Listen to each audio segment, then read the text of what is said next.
ನಮಸ್ಕಾರ ವೀಕ್ಷಕ ಬಂಧುಗಳೇ, ಅವ್ಯಕ್ತವಾಣಿ ಯೂಟ್ಯೂಬ್ ಚಾನಲ್ ಏನಿದೆ, ಇವತ್ತಿಗೆ 30 ದಿನಗಳು ಕಳೆದಿದೆ. 50ಕ್ಕೂ ಹೆಚ್ಚು ಜನ ಸಬ್ಸ್ಕ್ರೈಬರ್ ಆಗಿದ್ದಾರೆ. ಸುಮಾರು 3000ಕ್ಕೂ ಹೆಚ್ಚು ವೀಕ್ಷಕರು ವೀಕ್ಷಣೆಯನ್ನು ಮಾಡ್ತಿದ್ದಾರೆ.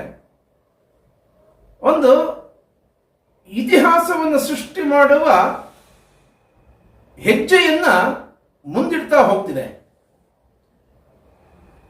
ಮುಜರಾಯಿ ಇಲಾಖೆ ಮತ್ತು ಧಾರ್ಮಿಕ ಕ್ಷೇತ್ರ ಈ ದೇಶದ ಜೀವಂತಿಕೆಯನ್ನು ಸೃಷ್ಟಿ ಮಾಡುವಂತ ಒಂದು ಕ್ಷೇತ್ರ.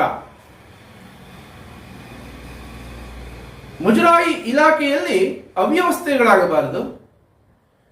ದೈನಂದಿನ ಜೀವನದ ಬದುಕಿನಲ್ಲಿ ಒಂದು ಹೊಸ ಆಯಾಮವನ್ನ, ಒಂದು ಹೊಸ ಇತಿಹಾಸವನ್ನು ಸೃಷ್ಟಿ ಮಾಡುವಂತ ಶಕ್ತಿ, ಚೈತನ್ಯವನ್ನ ಮುಜರಾಯಿ ಇಲಾಖೆ ಮತ್ತು ಧಾರ್ಮಿಕ ಕ್ಷೇತ್ರ ಪಡಿಬೇಕು ಅನ್ನೋದು ನಮ್ಮ ಚಾನೆಲ್ನ ಮುಖ್ಯ ಉದ್ದೇಶ. ಈ ಹಿನ್ನೆಲೆಯಲ್ಲಿ ಮುಜರಾಯಿ ಇಲಾಖೆಯಲ್ಲಿ ವ್ಯವಸ್ಥೆಗಳು ಸರಿ ಹೋಗಬೇಕು. ಮುಜರಾಯಿ ಇಲಾಖೆಯ ನೌಕರರು, ಅಧಿಕಾರಿಗಳು ಮತ್ತು ಆ ವ್ಯವಸ್ಥೆಯಲ್ಲಿ ತೊಡಗಿಕೊಂಡಿರುವಂತಹ ವ್ಯಕ್ತಿಗಳು ಸುಸಂಸ್ಕೃತ ವ್ಯಕ್ತಿಗಳಾಗಿರಬೇಕು. ಇದನ್ನ ಸೇವಾ ಹಿನ್ನೆಲೆಯಲ್ಲಿ, ಉದಾಹರಣೆಗೆ ಅಧಿಕಾರಿಗಳಿಗೆ ಮತ್ತು ನೌಕರರಿಗೆ ಸಂಭಾವನೆ ಕೊಡ್ತಾರೆ. ಸಂಭಾವನೆ ಒಂದು ನಿಮಿತ್ತ ಅಷ್ಟೇ.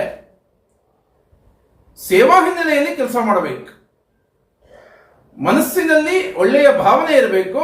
ಧಾರ್ಮಿಕ ಕ್ಷೇತ್ರ ತುಂಬಾ ಚೆನ್ನಾಗಾದಾಗ ದೇಶಕ್ಕೆ ಶಕ್ತಿ ಸಿಗುತ್ತೆ, ಸಮಾಜದ ಮೌಲ್ಯ ಹೆಚ್ಚಾಗ್ತಾ ಹೋಗುತ್ತೆ.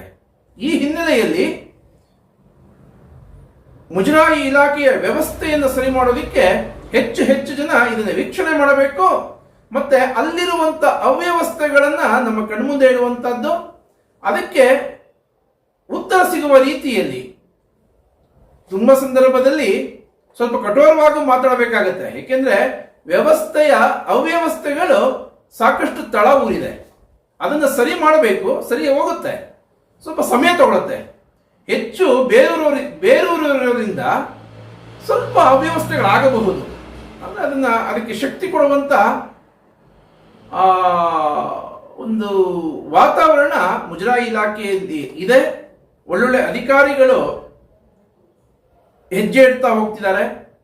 ವ್ಯವಸ್ಥೆ ಸರಿ ಮಾಡಬೇಕು ಅನ್ನೋಂತ ಮಾನಸಿಕತೆ ಯಾರಿಗಿದೆ ಅವರು ಕೂಡ ವೈಯಕ್ತಿಕವಾಗಿ ನಮಗೆ ತಿಳಿಸ್ಬೋದು. ಈ ಒಂದು ದೂರವಾಣಿ ಸಂಖ್ಯೆಗೆ ದೂರವಾಣಿ ಮೂಲಕನೂ ತಿಳಿಸ್ಬೋದು, ವೈಯಕ್ತಿಕವಾಗಿ ಕೂಡ ತಿಳಿಸ್ಬೋದು. ವ್ಯವಸ್ಥೆಯನ್ನು ಸರಿ ಮಾಡಬೇಕು.